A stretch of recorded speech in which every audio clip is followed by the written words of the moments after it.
प्यारे भक्तों, आज आप सभी श्रवण करें पापंकुश एकादशी व्रत पारण तुलसी कथा को सुनकर अपना व्रत को पूर्ण करें। प्रजापति महर्षि कश्यप की कई पत्नियां थी।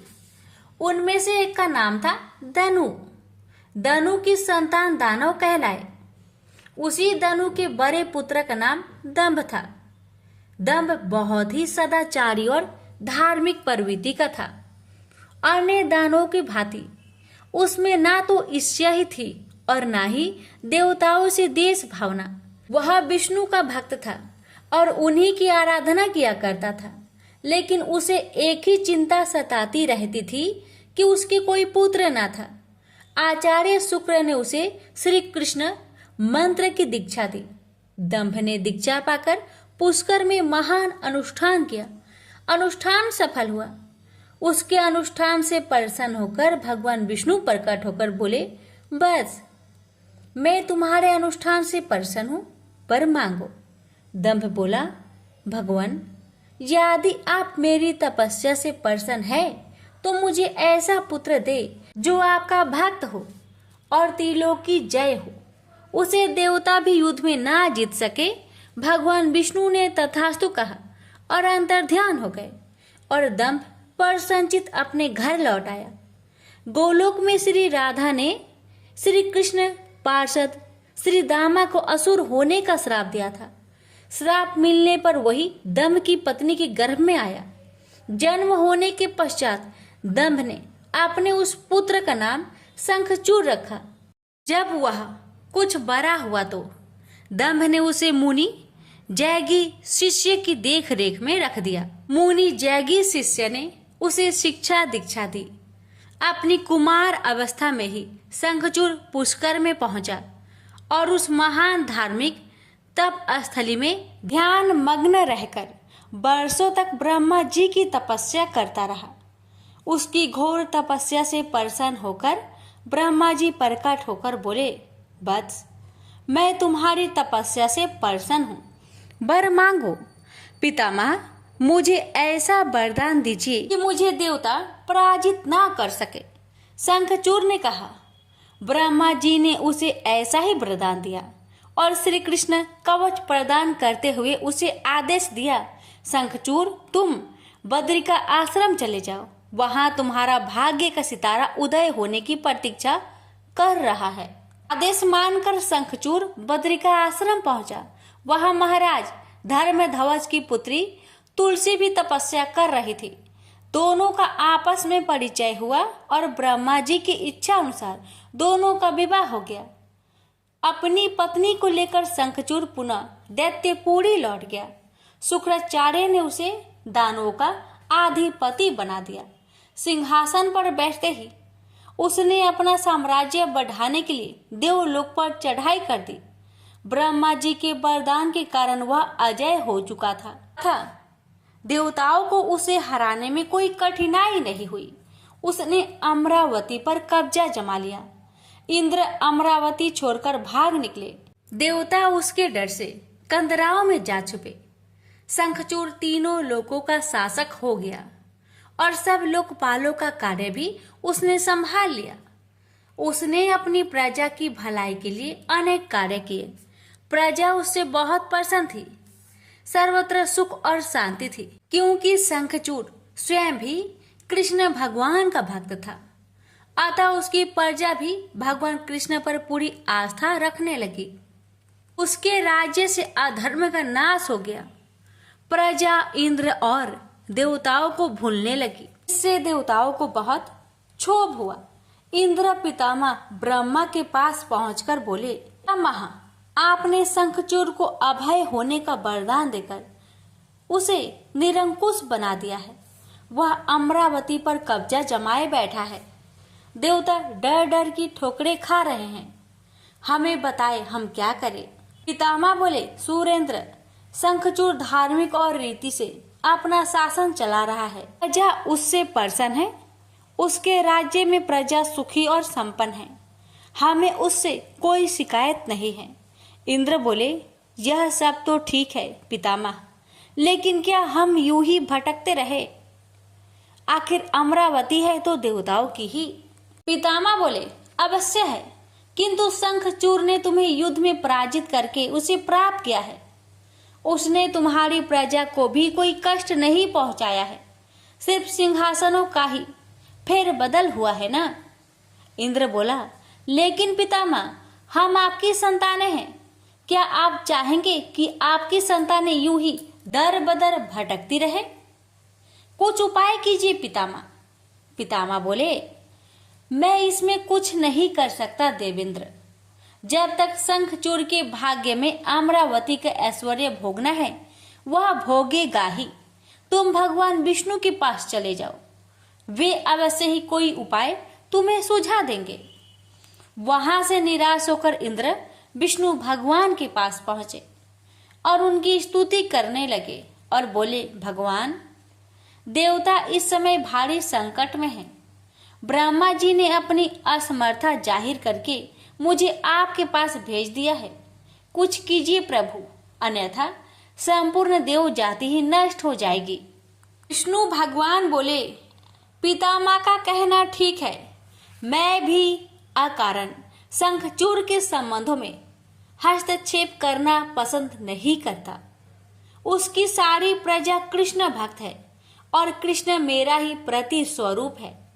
मैं अपने भक्त पर कष्ट होते नहीं देख सकता, लेकिन निराश होने की आवश्यकता नहीं।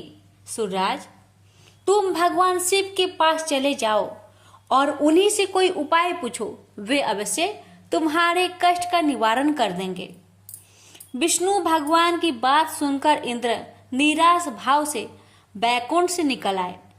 अंत में वह भगवान शिव के पास कैलाश पर्वत न जाकर शिवलोक पहुंचे और भगवान शिव की स्तुति करके अपने आने का प्रयोजन बताया। भगवान शिव ने उसकी बात सुनी और उसे आश्वस्त किया, धैर्य रखो सूर्यराज, तुम्हारा सिंहासन तुम्हें अवश्य प्राप्त होगा। मैं गंधर्वराज चित्ररथ को अभी दूत बनाकर शंखचूड़ के पास रवाना करता हूँ। शिव के आदेश अनुसार गंधर्वराज चित्ररथ शंखचूड़ के राजधानी पहुंचा। उस समय शंखचूड़ अपने सिंहासन पर विराजमान था। चित्ररथ ने उसका अभिवादन करने के पश्चात अपने आने का कारण बताया। दैत्यराज, मैं गंधर्वराज चित्ररथ हूँ और भगवान शिव का एक संदेश लेकर आपके पास आया हूँ। यह सुनकर शंखचूड़ के चेहरे पर आश्चर्य झलक आया। शिव के दूत को सामने पाकर वह सिंहासन से उठकर बोला, मेरा अहोभाग्य है कि भगवान शिव ने मुझे किसी योग समझा। आप संदेश सुनाए। क्या संदेश भेजा है भगवान रुद्र ने? गंधर्वराज बोला, दैत्यराज, भगवान शिव का संदेश है कि तुम देवताओं का राज्य उन्हें वापस लौटा दो और उनके अधिकार उन्हें दे दो। भगवान शिव ने देवों को अभय होने का वचन दिया है।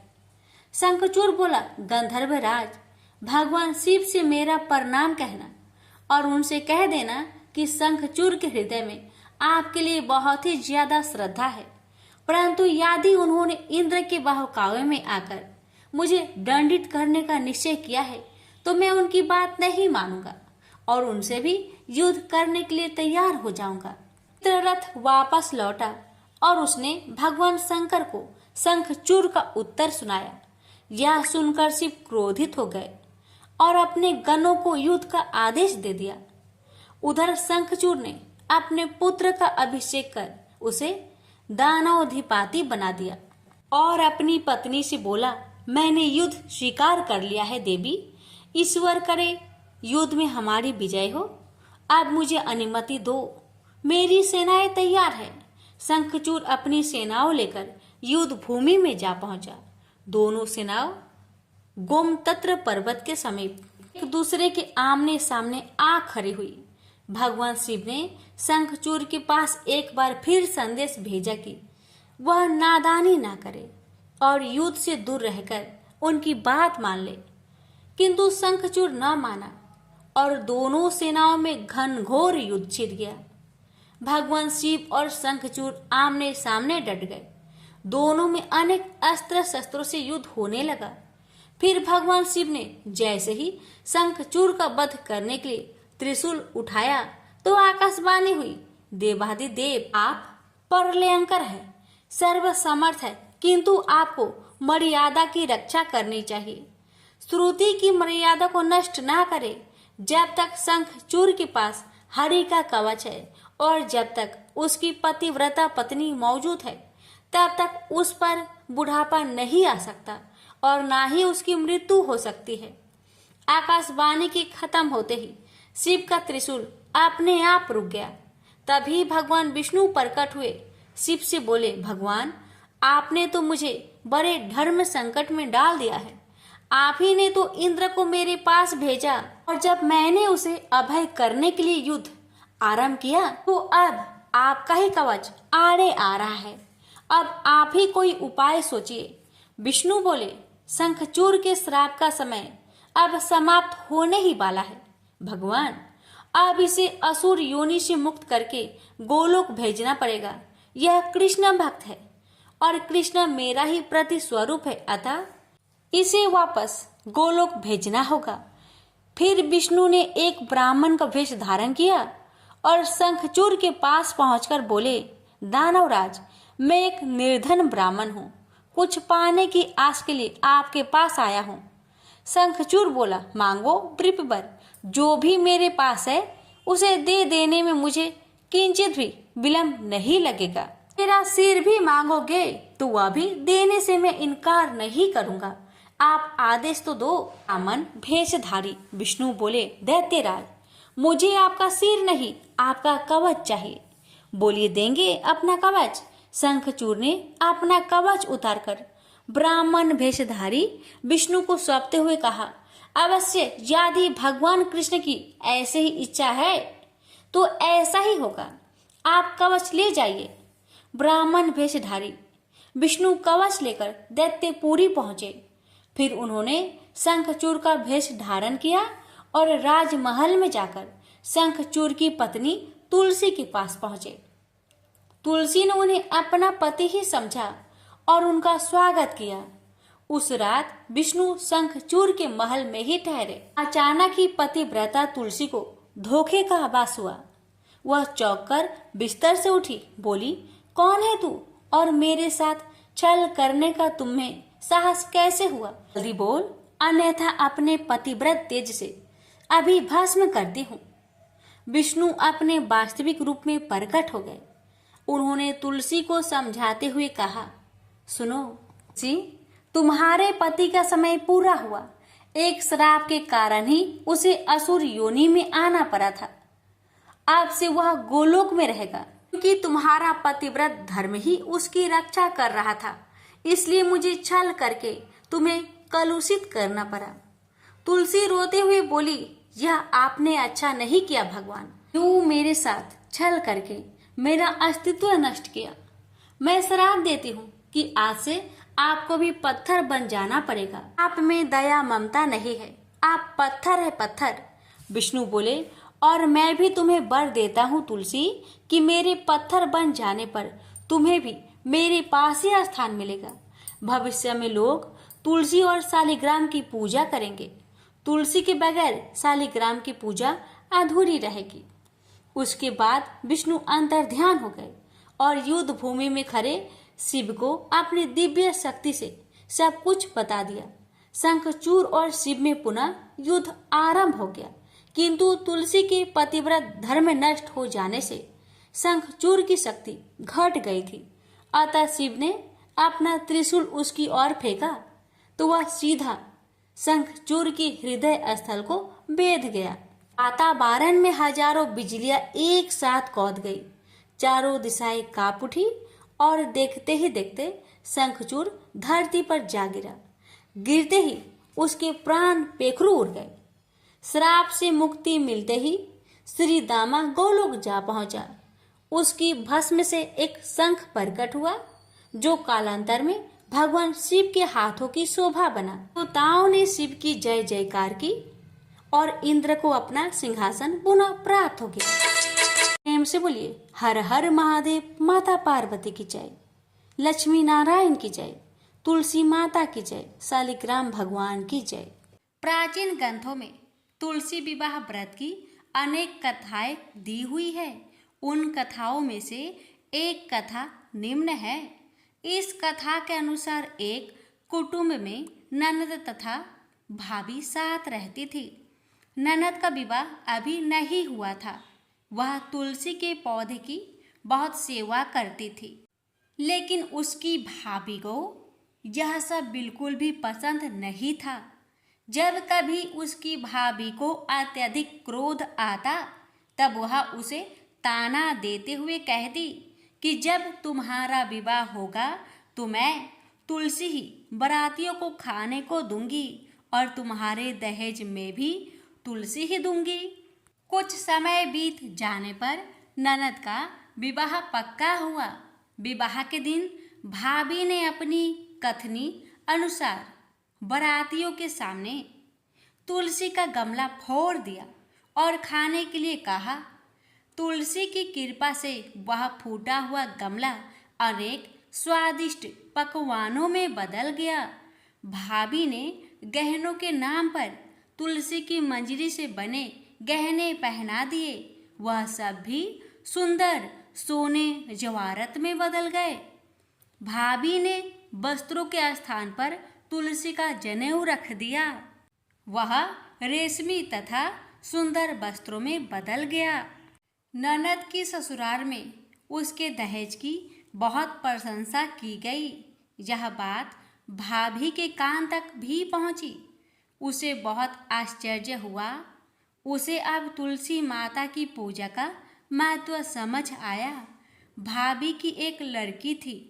वह अपनी लड़की से कहने लगी कि तुम भी तुलसी की सेवा किया करो, तुम्हें भी बुआ की तरह फल मिलेगा। वह जबरदस्ती अपनी लड़की से सेवा करने को कहती, लेकिन लड़की का मन तुलसी सेवा में नहीं लगता था। लड़की के बड़े होने पर उसके विवाह का समय आता है। तब भाभी सोचती है कि जैसा व्यवहार मैंने अपनी ननद के साथ किया था, वैसा ही मैं अपनी लड़की के साथ भी करती हूँ, तो यह भी गहनों से लद जाएगी और बारातियों को खाने में पकवान मिलेंगे। ससुराल में इसे भी बहुत इज्जत मिलेगी। यह सोचकर वह बारातियों के सामने तुलसी का गमला फोड़ देती है, लेकिन इस बार गमले की मिट्टी मिट्टी ही रहती है। मंजरी तथा पत्ते भी अपने रूप में ही रहते हैं। जनेऊ भी अपना रूप नहीं बदलता है। सभी लोगों तथा बारातियों द्वारा भाभी की बुराई की जाती है। लड़की के ससुराल वाले भी लड़की की बुराई करते हैं। भाभी कभी ननद को नहीं बुलाती थी। भाई ने सोचा मैं बहन से मिलकर आता हूँ। उसने अपनी पत्नी से कहा और कुछ उपहार बहन के पास ले जाने की बात कही। भाभी ने थैले में ज्वार भरकर कहा कि और कुछ नहीं है, तुम यही ले जाओ। वह दुखी मन से बहन के पास चल दिया। वह सोचता रहा कि कोई भाई अपने बहन के घर ज्वार कैसे ले जा सकता है। यह सोचकर वह एक गौशाला के पास रुका और ज्वार का थैला गाय के सामने पलट दिया। तभी गाय पालने वाले ने कहा कि आप गाय के सामने हीरे मोती तथा सोना क्यों डाल रहे हो। भाई ने सारी बात उसे बताई और धन को लेकर खुशी खुशी अपनी बहन की घर की ओर चल दिया। दोनों भाई बहन एक दूसरे को देखकर अत्यंत प्रसन्न हुए और भाई ने अपनी सारी कहानी अपनी बहन को सुनाया कि कैसे तुलसी माता की कृपा से ज्वार के दाने सोने चांदी हीरे मोती में बदल गए। बहन ने कहा, भैया तुलसी माता की महिमा बहुत निराली है। भाभी से जाकर कहना कि भाभी भी तुलसी माता की पूजन किया करे। तुलसी माता की कृपा से हर मनोकामना पूरी होती है। प्रेम से बोलिए तुलसी मैया की जय। हे तुलसी महारानी, आप अपनी सभी भक्तों पर अपनी कृपा सदा सर्वदा बनाए रखना। आपकी कथा सुनने वाले, हुक्कार भरने वाले और कथा कहने वाले पर अपनी कृपा सदा सर्वदा बनाए रखना।